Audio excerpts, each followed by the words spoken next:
નમસ્કાર મિત્રો, દેશ દુનિયા અને ગુજરાતના મહત્વના સમાચાર જોઈ એ પહેલા ચેનલમાં નવા હોય તો ચેનલને સબસ્ક્રાઇબ કરી લેજો, જેથી આવનાર તમામ અપડેટ સૌથી પહેલા તમને મળે. ખેડૂતોનું 2 લાખનું દેવું માફ. ગુજરાતના પાડોશી રાજ્યના ખેડૂતો માટે આજે સોનાનો સૂરજ ઉગ્યો છે. મહારાષ્ટ્રની ભાજપ સરકારે ખેડૂતો માટે મોટો નિર્ણય લીધો છે. ગુજરાતમાં નુકસાનની ગર્તામાં ધકેલાતા ખેડૂતો માટે દેવું માફ કરવાની બુમરાણ છતાં ગુજરાતની સરકાર ખેડૂતોને દેવું માફ કરી શકી નથી. પણ પાડોશી રાજ્યએ એક નવું ઉદાહરણ પૂરું પાડ્યું છે. પાડોશી રાજ્ય મહારાષ્ટ્રના ખેડૂતો માટે સારા સમાચાર છે. મહારાષ્ટ્ર સરકારે બજેટ 2026માં ખેડૂતો માટે મોટી જાહેરાત કરી છે.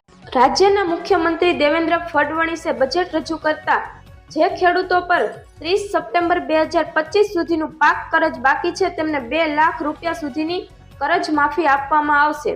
સરકારનું કહેવું છે કે તેનાથી લાખો ખેડૂતોને રાહત મળશે.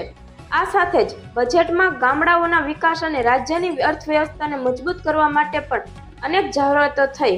શું ઉનાળે જ વાવણી કરવી પડશે?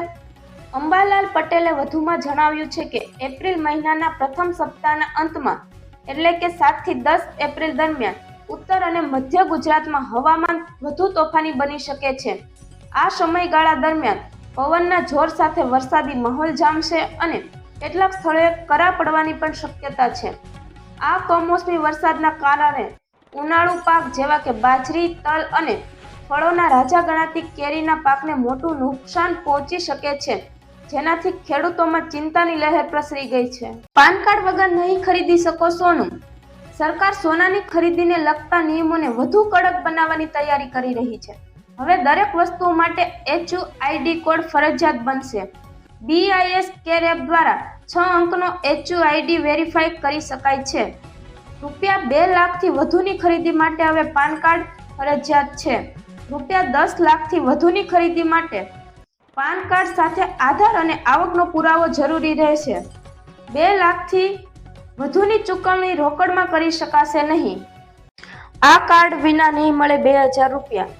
આ નવો નિયમ ગુજરાત સહિત દેશના 14 રાજ્યોમાં લાગુ કરવામાં આવ્યો છે, જેમાં મહારાષ્ટ્ર, રાજસ્થાન, મધ્યપ્રદેશ અને ઉત્તર પ્રદેશ જેવા મોટા રાજ્યોનો સમાવેશ થાય છે. જે ખેડૂતો પહેલેથી જ આ યોજનાનો લાભ લઈ રહ્યા છે તેમણે પણ આ રજીસ્ટ્રેશન કરાવવું પડશે. નવા ખેડૂતો માટે તો આઈડી વગર હવે રજીસ્ટ્રેશન પ્રક્રિયા શક્ય જ નથી, જેથી દરેક ખેડૂતોએ આ ડિજિટલ ઓળખ વહેલી તકે ઊભી કરવી અનિવાર્ય છે. પશુઓના છાણની ખરીદી કરશે સરકાર. ડેરી સંસ્થાઓ અને દૂધ ઉત્પાદક સંઘો તેમજ પશુપાલકો પાસેથી પશુઓના છાણની ખરીદી કરશે અને તેમાંથી જૈવિક ખાતર અને બાયોગેસ બનાવશે. સોમવારે રાજ્યની વિધાનસભામાં સહકાર મંત્રી જગદીશ પંચાલે આ જાહેરાત કરી હતી. સહકાર મંત્રી જગદીશ પંચાલે જણાવ્યું હતું કે દૂધ ઉત્પાદક સંઘો અને ડેરીઓ પશુપાલકોને ઘરે ઘરે જઈને પશુઓના છાણ એકત્રિત કરશે અને ફરીથી ચૂકવણી કરશે. સરકાર 1 કિલો છાણ માટે 1 રૂપિયો આપશે.